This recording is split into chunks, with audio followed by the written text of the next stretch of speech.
کیا کبھی آپ نے سوچا ہے کہ ہم اس دنیا میں کیوں آئے ہیں؟ ہمیں پیدا کس نے کیا؟ ہمیں رزق کون دیتا ہے؟ ہماری سانسیں کس کے اختیار میں ہیں؟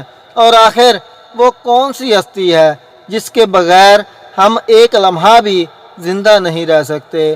دنیا میں انسان بہت سے رشتوں کو پہچانتا ہے، اپنے ماں باپ کو جانتا ہے، اپنے دوستوں کو جانتا ہے، اپنے محسنوں کو یاد رکھتا ہے، لیکن افسوس بہت سے لوگ اس رب کو بھول جاتے ہیں جس نے انہیں عدم سے وجود عطا فرمایا۔ آج سورۃ البقرہ کی ان عظیم آیات میں اللہ تعالیٰ پوری انسانیت کو پکار کر ایک ایسا پیغام دیتے ہیں جو ہر انسان کی زندگی کا سب سے اہم پیغام ہے۔ یا ایھا الناس، اے لوگو، ذرا غور کیجئے، یہ خطاب صرف مسلمانوں سے نہیں، صرف عربوں سے نہیں، صرف کسی ایک قوم یا ایک زمانے کے لوگوں سے نہیں، بلکہ یہ آواز قیامت تک آنے والے ہر انسان کے لیے ہے۔ امیر ہو یا غریب، بادشاہ ہو یا مزدور، بڑا ہو یا چھوٹا، اللہ تعالیٰ سب کو پکار رہے ہیں۔ سوچیں، جب زمین و آسمان کا مالک اپنے بندوں کو خود مخاطب کرے تو اس پیغام کی اہمیت کتنی زیادہ ہوگی۔ یہ ایک ایسی پکار ہے جسے ہر انسان کو توجہ سے سننا چاہیے۔ اعبدوا ربکم، اپنے رب کی عبادت کرو۔ اللہ تعالیٰ نے یہ نہیں فرمایا اپنے خالق کو پہچانو یا اپنے مالک کو پہچانو، بلکہ فرمایا اپنے رب کی عبادت کرو، کیونکہ رب وہ ہے جو پیدا بھی کرتا ہے، پرورش بھی کرتا ہے، رزق بھی دیتا ہے، حفاظت بھی کرتا ہے اور ہر لمحہ اپنی نعمتوں سے نوازتا بھی ہے۔ ذرا سوچیں، صبح آنکھ کھلتی ہے، سانس چل رہی ہوتی ہے، دل دھڑک رہا ہوتا ہے، رزق کے دروازے کھل رہے ہوتے ہیں، یہ سب کس کی رحمت ہے؟ یہ سب ہمارے رب کی عطا ہے۔ اور جب اتنی نعمتیں دینے والا رب ہمیں اپنی عبادت کے لیے دعوت دیتا ہے تو یہ اس کا حق بھی ہے اور ہماری ضرورت بھی، کیونکہ عبادت اللہ کو نہیں بلکہ ہمیں اللہ کے قریب کرتی ہے۔ الذی خلقکم والذین من قبلکم، جس نے تمہیں پیدا کیا اور تم سے پہلے لوگوں کو بھی۔ ذرا اپنے بارے میں سوچیں، ایک وقت تھا جب ہمارا کوئی وجود نہیں تھا، نہ ہمارا نام تھا، نہ ہماری پہچان تھی، نہ کوئی ہمیں جانتا تھا، پھر اللہ تعالیٰ نے ہمیں وجود عطا فرمایا، ماں کے رحم میں ہماری پرورش فرمائی، ہمیں شکل دی، ہمیں آنکھیں دیں، ہمیں کان دیے، ہمیں عقل عطا فرمائی اور پھر ہمیں اس دنیا میں بھیج دیا۔ یہ سب کس نے کیا؟ اللہ نے۔ اور صرف ہمیں ہی نہیں، ہم سے پہلے آنے والے بے شمار انسانوں کو بھی۔ کتنی قومیں آئیں، کتنے بادشاہ گزرے، کتنے طاقتور لوگ دنیا میں آئے، لیکن آج وہ سب کہاں ہیں؟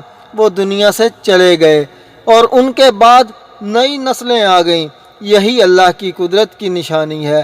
وہ پیدا کرتا ہے، وہی زندگی دیتا ہے اور وہی ایک دن واپس اپنے پاس بلاتا ہے۔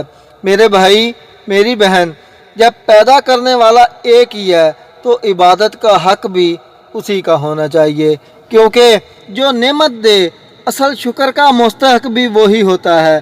لعلکم تتقون، تاکہ تم پرہیزگار بن جاؤ۔ یعنی اللہ تعالیٰ نے عبادت کا حکم کسی فائدے کے لیے نہیں دیا۔ اللہ ہماری عبادت کا محتاج نہیں۔ ہم سب مل کر بھی عبادت کریں تب بھی اللہ کی شان میں کوئی اضافہ نہیں ہوتا، اور اگر ساری دنیا نافرمانی بھی کرے تب بھی اللہ کی بادشاہی میں کوئی کمی نہیں آتی۔ پھر عبادت کا حکم کیوں دیا گیا؟ تاکہ ہم اپنے رب کے قریب ہو جائیں، تاکہ ہمارے دل پاک ہو جائیں، تاکہ ہم گناہوں سے بچ سکیں، تاکہ ہم متقی بن جائیں۔ تقویٰ کیا ہے؟ تقویٰ یہ ہے کہ انسان تنہائی میں بھی اللہ کو یاد رکھے، لوگوں کے سامنے بھی اللہ سے ڈرے اور گناہ کا موقع ملنے کے باوجود صرف اللہ کی رضا کی خاطر اس سے رک جائے۔ یہی تقویٰ ہے۔ اور یہی کامیابی کا راستہ بھی۔ اسی لیے اللہ تعالیٰ ہمیں اپنی عبادت کی دعوت دے رہے ہیں تاکہ ہم دنیا و آخرت دونوں کی کامیابی حاصل کر سکیں۔ سورۃ البقرہ کی آیت نمبر 22 میں اللہ تعالیٰ فرماتے ہیں الذی جعل لکم الارض فراشا، جس نے تمہارے لیے زمین کو بچھونا بنایا۔ ذرا غور کیجئے، ہم ہر روز اس زمین پر چلتے ہیں، اس پر سوتے ہیں، اس پر اپنے گھر بناتے ہیں، اسی پر کھیتی کرتے ہیں اور اسی پر اپنی پوری زندگی گزارتے ہیں۔ لیکن کیا کبھی ہم نے سوچا کہ اگر یہ زمین ہمارے لیے نرم اور موزوں نہ بنائی جاتی تو کیا ہوتا؟ اگر زمین مسلسل ہلتی رہتی، اگر اس پر چلنا ممکن نہ ہوتا، اگر اس میں کچھ اگتا ہی نہ تو زندگی کتنی مشکل ہو جاتی۔ یہ اللہ تعالیٰ کی رحمت ہے کہ اس نے زمین کو ہمارے لیے آرام، سکون اور زندگی کا ذریعہ بنایا۔ وَالسَّمَاءِ بِنَاءً، اور آسمان کو ایک چھت بنایا۔ ذرا آسمان کی طرف دیکھیں، کتنا بلند، کتنا وسیع، کتنا حیرت انگیز۔ نہ کوئی ستون نظر آتا ہے، نہ کوئی سہارا، پھر بھی اللہ کے حکم سے قائم ہے۔ دن میں سورج روشنی دیتا ہے، رات میں چاند اور ستارے راستہ دکھاتے ہیں۔ بارش بھی اسی آسمان سے آتی ہے اور زندگی کی بے شمار نعمتیں بھی۔ یہ سب ہمیں کیا بتاتا ہے؟ یہ بتاتا ہے کہ اس عظیم کائنات کا ایک ہی عظیم خالق ہے اور وہی عبادت کے لائق ہے۔ میرے بھائی، میری بہن، جب ہم زمین کو دیکھتے ہیں اور آسمان کو دیکھتے ہیں تو ہمیں صرف قدرت کے نظارے نہیں دیکھنے چاہیے، بلکہ ان کے پیچھے اپنے رب کی قدرت، رحمت اور حکمت کو بھی پہچاننا چاہیے، کیونکہ ہر نعمت اپنے دینے والے کی طرف اشارہ کرتی ہے۔ وَأَنزَلَ مِنَ السَّمَاءِ مَاءً، اور آسمان سے پانی برسایا۔ ذرا سوچیں، اگر کئی مہینوں تک بارش نہ ہو، زمین خشک ہو جائے، کھیت بنجر ہو جائیں، دریا سکڑ جائیں اور پانی ختم ہونے لگے تو انسان کی زندگی کتنی مشکل ہو جائے۔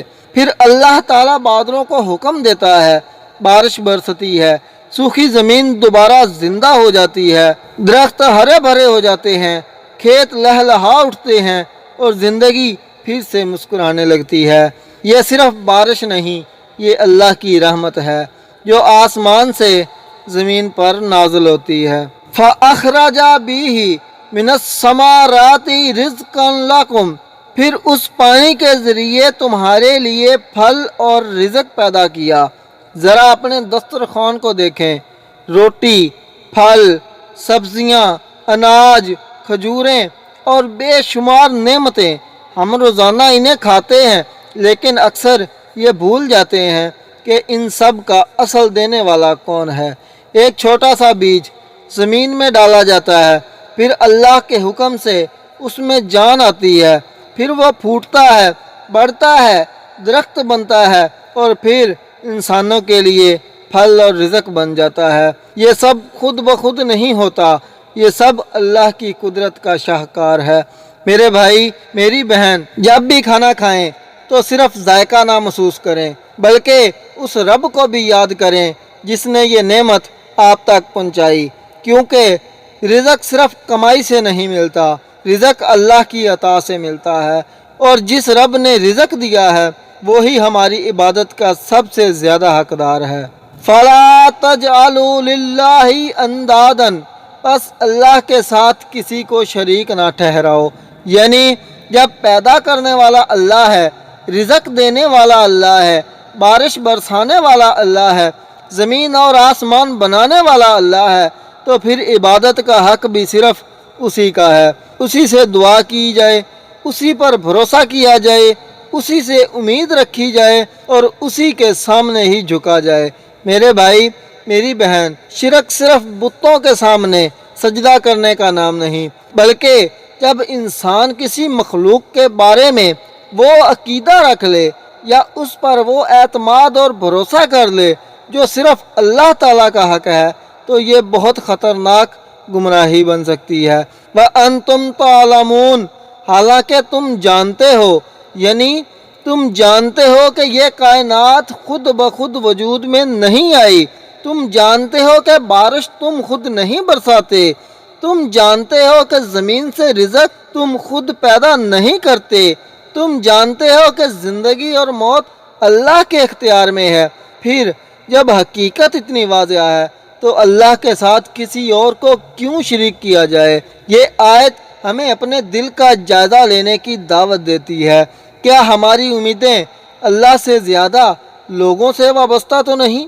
کیا ہمارا بھروسہ اللہ سے زیادہ دنیا کے سہاروں پر تو نہیں؟ کیا ہم نعمت ملنے پر مخلوق کا شکر ادا کرتے ہیں لیکن خالق کو بھول جاتے ہیں؟ اگر ایسا ہے تو یہ وقت ہے اپنے تعلق کو اللہ کے ساتھ مضبوط کرنے کا، کیونکہ سچی کامیابی صرف اسی کے در پر ہے، سچا سکون صرف اسی کی یاد میں ہے، اور نجات بھی صرف اسی کی اطاعت میں ہے۔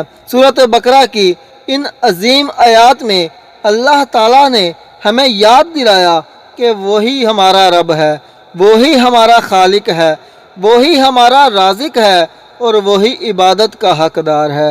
لہٰذا اپنے دل کو اللہ کے ساتھ جوڑ لیجئے، اپنی نمازوں کی حفاظت کیجئے، قرآن کو مضبوطی سے تھام لیجئے اور ہر حال میں اپنے رب پر بھروسہ رکھیے، کیونکہ جو شخص اللہ کو پا لیتا ہے وہ حقیقت میں سب کچھ پا لیتا ہے، اور جو اللہ سے دور ہو جاتا ہے وہ سب کچھ پا کر بھی خالی رہ جاتا ہے۔